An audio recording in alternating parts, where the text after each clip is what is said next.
Halo, di sini saya ingin pesan untuk kita semua, eh, khususnya bagi warga Papua. Di sini saya melihat beberapa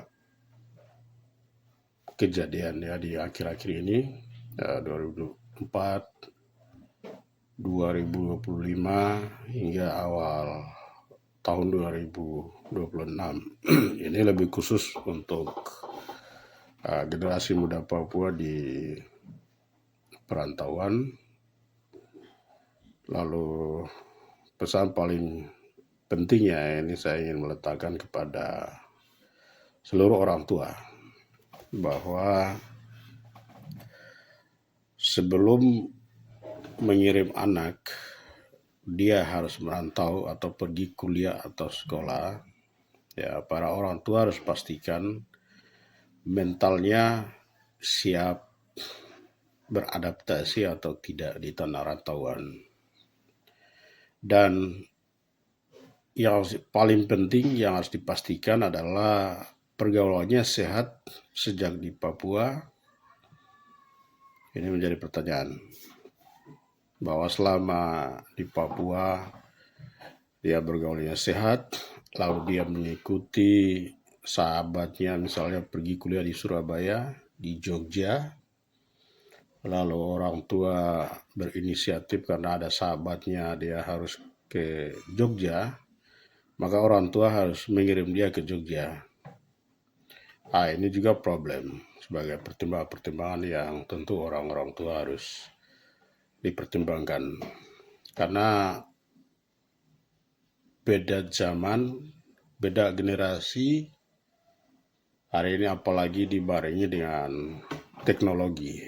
Ya terus ini ya teknologi kita harus beradaptasi. Tapi teknologi yang seperti apa? Ya, kemudian mental di Papua itu di bawah sampai ke tanah Papua, bergaul juga misalnya dengan sesama anak-anak Bire atau anak Papua Tengah dan lain, ya ini sama saja ya. Kita dari kelurahan Kalibobo misalnya pindah kelurahan ke kelurahan Oyehe. Ya, ibaratnya seperti itu yang terjadi. Ya itu sama saja kita bergaul antara sesama. Oleh sebab itu orang tua harus pastikan orang yang sudah terdahulu di sana ada siapa dari keluarga atau kerabat yang dituakan, dia bisa bertanggung jawab dan lain. Jadi pesan saya tidak boleh kita asal mengirim mahasiswa, ya apalagi sesama anak Papua saling membunuh di sana. Ini mohon maaf ya sebelumnya, saya harus menyampaikan karena saya juga sebagai orang yang sudah merantau lama, lalu sebagai bentuk kekesalan saya untuk keselamatan generasi penerus Papua. Karena memang merantau bukan soal yang paling dicatat adalah merantau bukan soal biaya dan jarak, ya, tapi tentang kesiapan menghadapi memang dunia itu dunia yang keras, ya bebas, kemudian penuh godaan. Godaan itu bisa datang dari macam-macam. Ya, godaan dari internal sesama anak asrama, anak kos, dari kampus, dan lain. Ini perlu diantisipasi. Karena mental yang tadi saya singgung di awal, bahwa pergaulannya, kalau sehat sejak di Papua, di sana pun pasti orang tua harus optimis. Dia pergaulannya akan sehat. Kalau pergaulannya tidak sehat, contoh, dia mengikuti karena ada temannya yang ke sana, maka kita harus mengirim ke sana. Nah, ini orang tua harus koreksi nih, ya, posisi ini. Karena anak yang, misalnya anak yang lemah dalam mentalnya, ya dia bergaul di skup itu saja.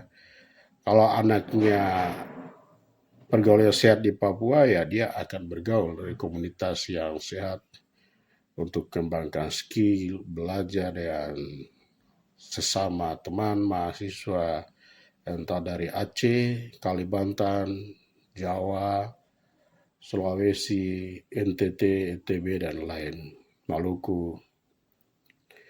Maka pergaulan di sana akan sehat dalam hal ya teman berdiskusi, share informasi tentang pengembangan skill dan lain untuk penguatan karakter ya, karakter di kalangan mahasiswa. Terutama itu bisa menjadi bekal untuk ketika pulang ke Papua, itu bisa menjadi bekal yang diperkuat. Karena mental dan karakter yang berakar, nilai akan tetap berdiri kokoh dan dia akan membuahkan hasil kemanapun ya anak-anak generasi kita ini pergi. Jadi sekali lagi terakhir ya terima kasih, karena saya melihat akhir-akhir ini khusus dari kalangan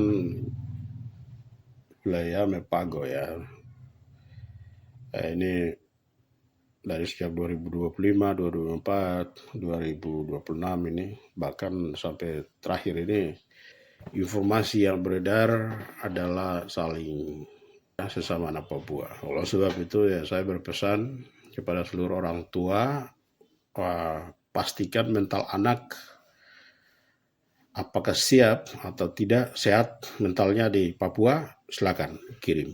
Tetapi kalau memang tidak sehat sejak di Papua, hanya ikut ramai ke sana, mending tidak usah. Karena beda generasi, beda karakter, perkembangan ini berkembang secara pesat. Ya, pesan-pesannya harus konkret dari orang tua kepada anaknya di tempat perantauan. Sekian dan terima kasih. Mohon maaf bila ada salah dari saya.